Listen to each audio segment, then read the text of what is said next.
مباراة حسم الليغا. السلام عليكم. الجولة 35 من الدوري الإسباني ستجد لقاء المتصدر بالمناخ. الكلاسيكو يعود من جديد بين المتصدر برشلونة والوصيف ريال مدريد بعد كلاسيكو نهائي كأس الملك والذي توج به برشلونة. الغريمين سيلتقيان مجددا في مباراة لا تقل أهمية عن النهائي، فبرشلونة مطالب بالفوز لحسم لقب الدوري، وكذلك الريال فالفوز يبقي على أعماله في سباق الدوري.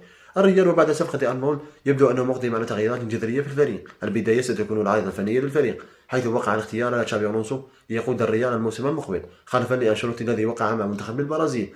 الريال استهدف كذلك الموهبة الشابة لليفركوزن خاصة فريتز، إلا أن هذا الأخير أبدى رغبته في اللعب للعملاق البافاري فقط.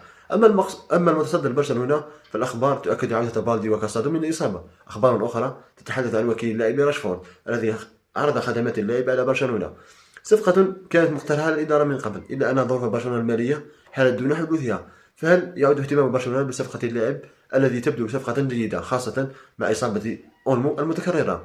مصير اللقب سيحدده الكلاسيكو يوم الأحد. برشلونة لتجاوز خسارة الإنتر، الريال لإنقاذ الموسم ومصلحة الجماهير. فمن سيحسم مواجهة الكلاسيكو، برشلونة أو ريال مدريد؟ اكتب رأيك في التعليقات، ولا تنسى الاشتراك في القناة ليصلك كل جديد.